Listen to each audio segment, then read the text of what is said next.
Welcome aboard. Time to grab your board and see if we can swim out into that sea of ideas.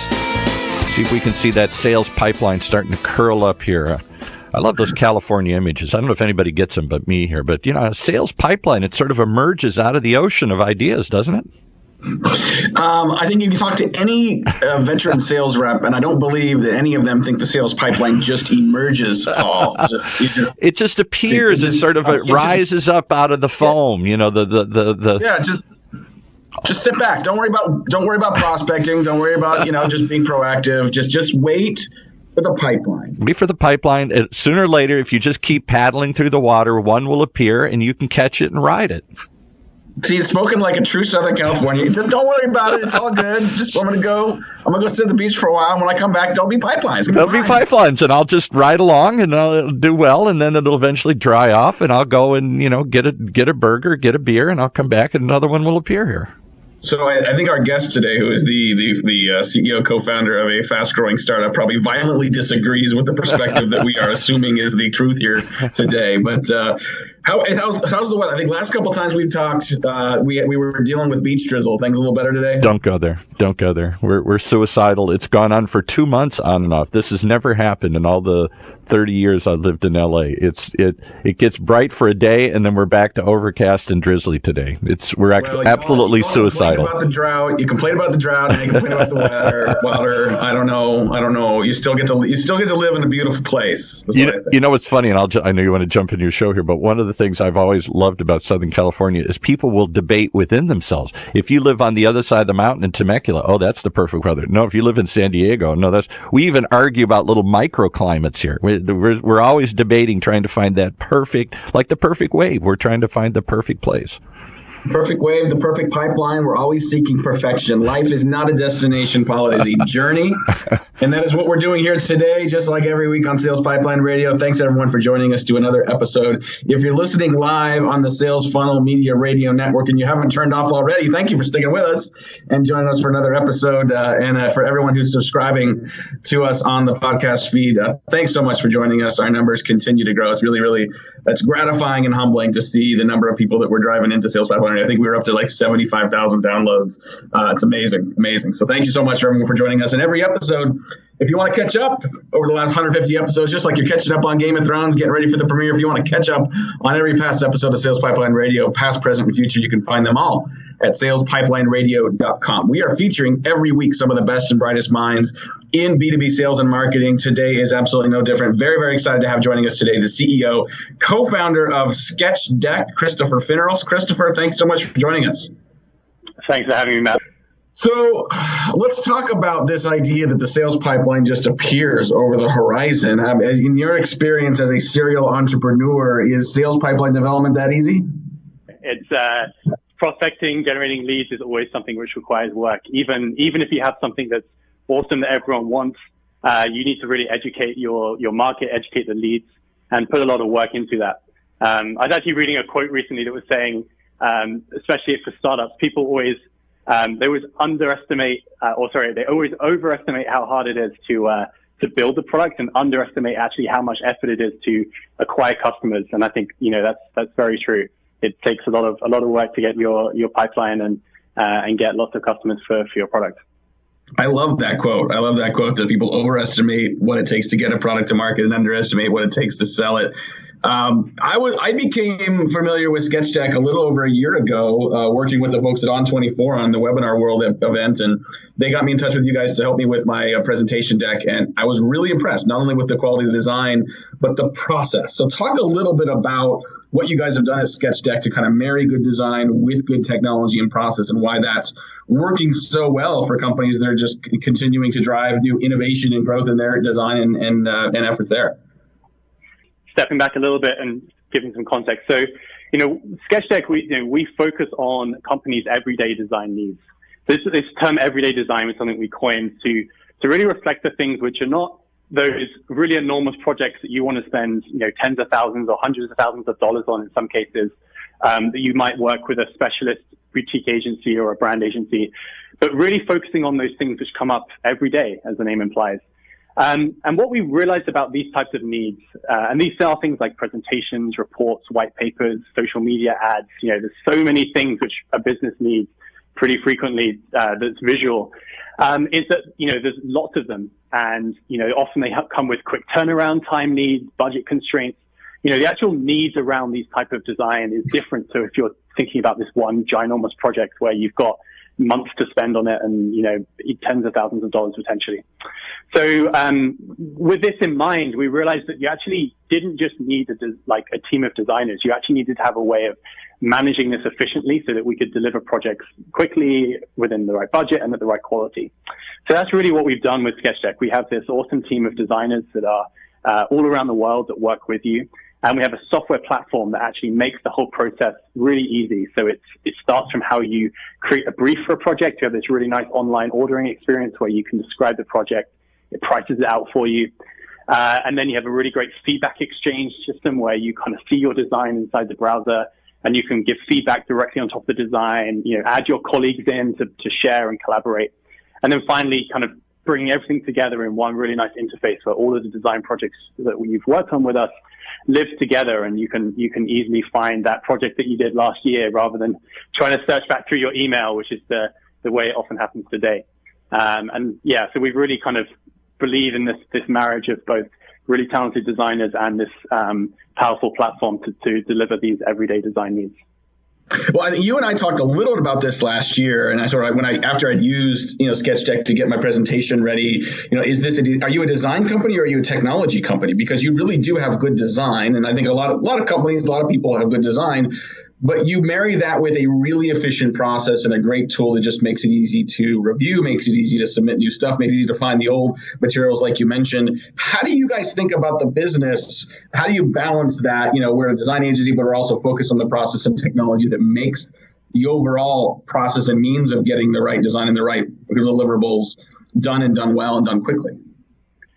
Educating the market is very important, and that's something we've had to do because we truly see ourselves as both. We really do see ourselves as a software company and a design company, and that's what makes us unique.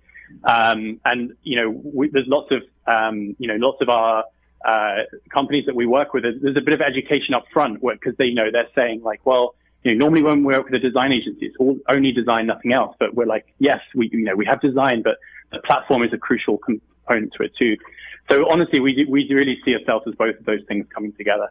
And that's really what makes us unique and able to offer something that's quite different to traditional services, which are just focused on design, or, some platforms that are, only about the platform, but you need to bring designers on board yourself. Love it. We're talking today on Sales Pipeline Radio with Christopher Finneral. He's the CEO, co-founder of SketchDeck. And, we're talking a lot about the intersection between design and technology. And because most of our audience is in the B2B space, we need to qualify what's the difference between design and B2B design. And eventually I want to talk about the blueprint for B2B design you guys have. You got some ebooks around it as well. I think a lot of hardcore pipeline marketers think, design oftentimes can get a little too whimsical, a little too focused on winning awards versus driving conversions. What's the perspective you guys have that makes B2B design different and unique? Yeah, and I think it comes from that starting point, which is, I think there is still a perception that design is something which is only important in B2C, and B2B doesn't need to worry about design. And I think we're seeing that that's changing a lot. The first thing I'd say is there's been growing research in this area around the impact that design has. The fact that design can have, real impact on the bottom line of companies. Recently there was a report out from McKinsey and company that referenced this exact piece, and it was talking about companies in all industries. I think they had things like professional services and oil and gas, furthest away from B2C as you can think. They were having, design companies that invested in and focused on design were having, revenue impacts of upwards of 10% in comparison to their peers. So, thinking about design for B2B companies is now something which we're starting to prove out that there is real value to a company in doing this. And my perspective on, what's causing this and what's driving this is actually the fact that, millennials, are now very dominant in the workplace, and they grew up in the 90s with being surrounded by, good product design in the B2C space.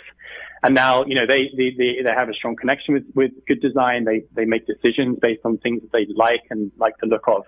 And now these millennials are in decision-making positions in companies, and they're applying that same design aesthetic that they grew up with into their B2B decision-making. And it's true, people now in making B2B decisions are choosing vendors that they want to work with based on how they feel about that vendor, and do they like what they see from their brand. And brand obviously is tied up immensely in the visual aesthetic that's coming across. So really, B2B design is definitely something that people need to take seriously now. I think it's going to continue to grow in importance.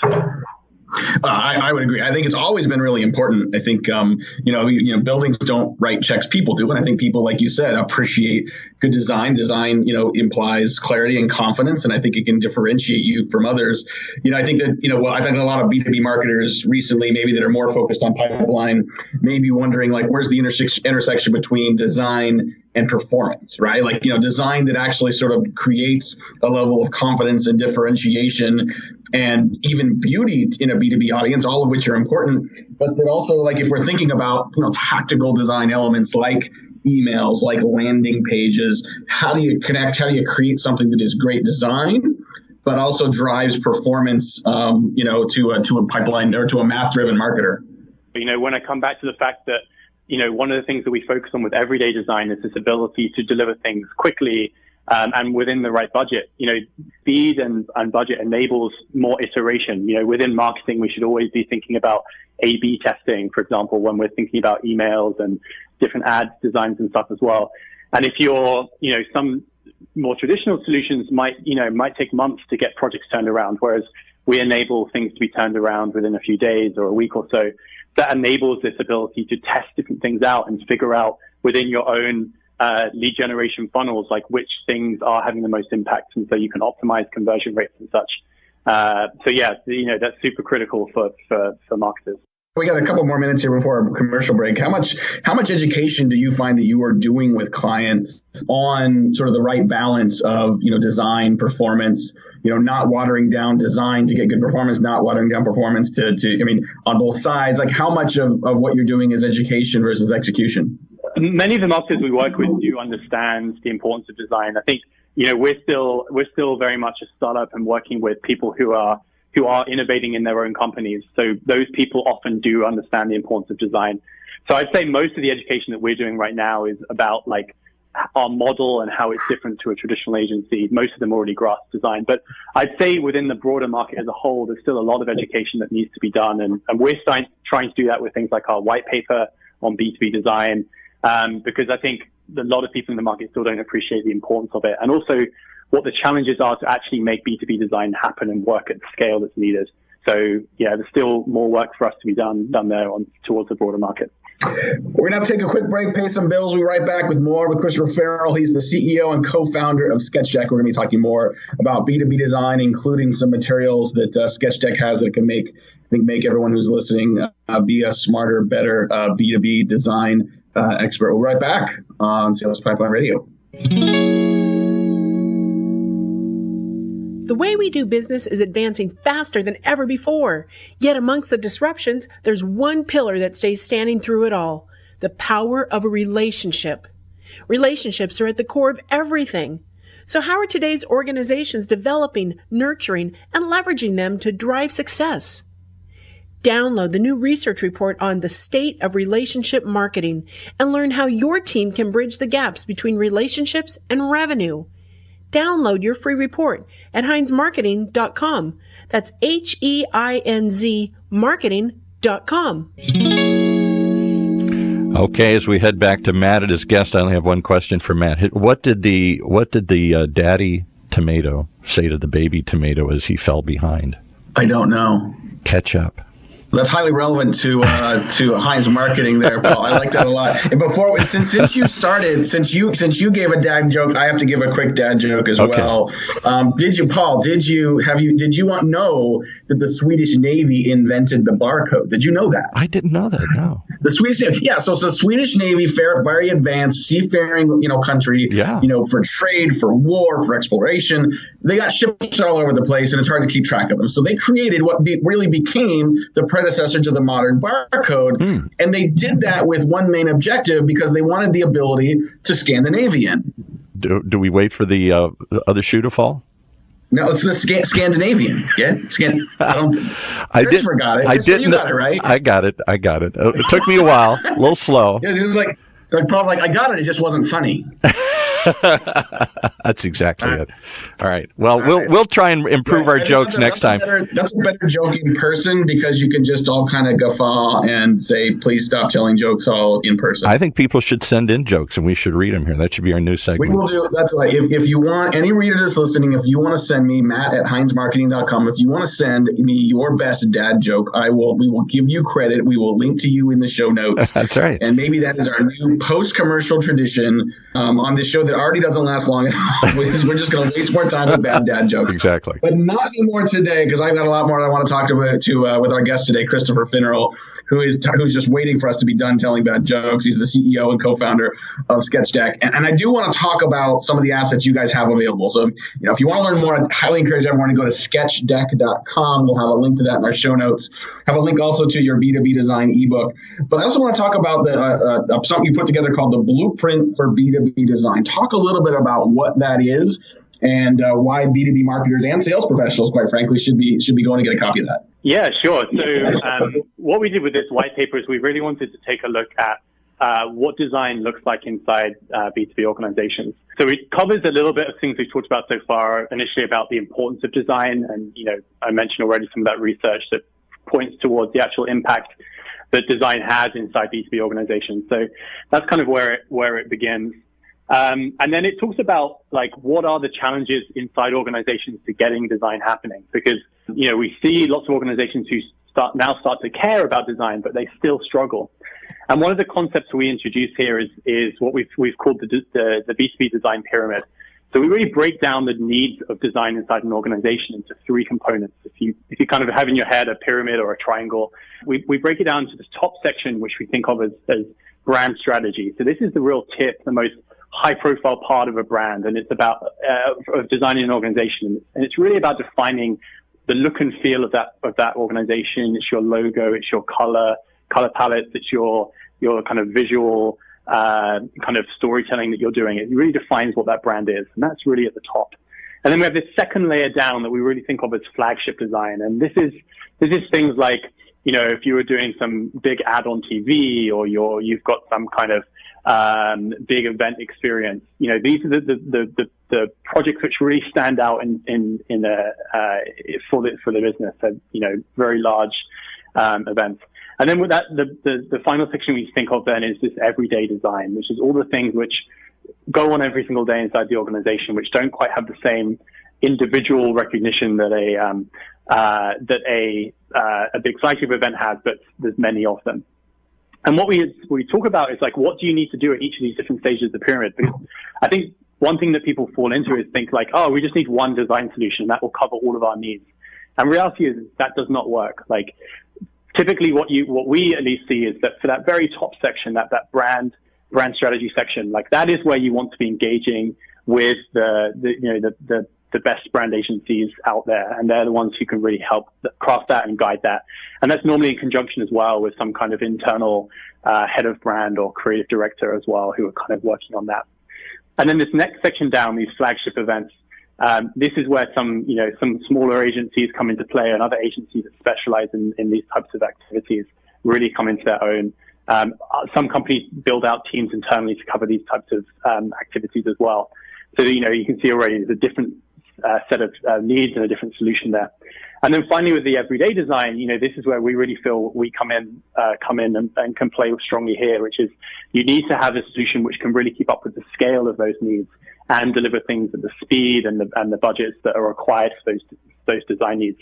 And it's often this bottom section which fails because organizations try and work with maybe their traditional agencies for this, and they can really struggle, or they try and build out their own internal teams to cover this type of work, and that again doesn't quite work. And we go into details as to why that's the case. So yeah, we really wanted to kind of give this framework to people to really think about how to, think about the needs that are happening inside their organization and make sure they're really picking the best solutions for each of those needs that they have. I like the way you're thinking about that, and I think it's a good framework for people to do. And I think you mentioned that too many companies will just go with sort of one design solution. What are some other mistakes that you see people making relative to B2B design, either tactical or strategic? What are things that people should either watch out for or avoid? Yeah, so the first one we've talked about is that not putting importance on design at all. So that's an easy one to fix. Like, there's lots of evidence to say that design has impact. Make sure you value design and invest in it. That's one. The second one is kind of appreciating that design is important, but ignoring the problems. And this is one that we see a lot where, so we primarily work with marketing teams, and some of the prospective customers we speak to come to us because they say, like, hey, I've got marketers in my organization who I've hired as marketers who are spending 25% of their time as designers. And this comes from the fact that people ignore, they're like, we don't need to worry about this.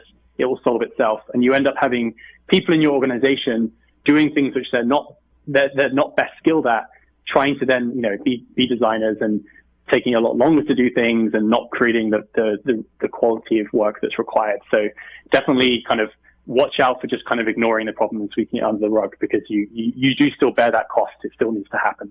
And then the other thing we see is that people cut programs that should happen. Like they're not doing enough A/B testing on things. They're cutting back on brands when they really should be thinking about things that need brand and redesign. So actually cutting back on marketing activities to try and save what they need to be spending on design. So those are three mistakes that we often see.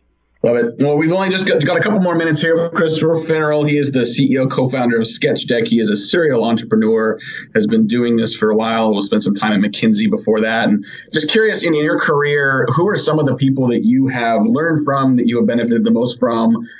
Professors, authors, speakers, alive or dead. Who are some folks that have been a big impact on your life and career, and you might recommend other people check out as well?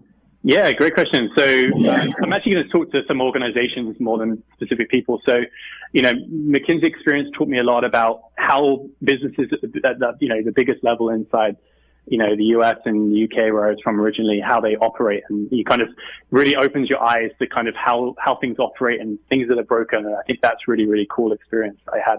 We actually took SketchDeck through Y Combinator, which was a startup accelerator out here in Silicon Valley. And that really taught me a lot about how to start a company, getting real focus on product market fit, focusing on fast iteration and really getting feedback from your customers early on. And a lot of that, a lot of those thoughts and thinking has really come into how we've built and grown SketchDeck.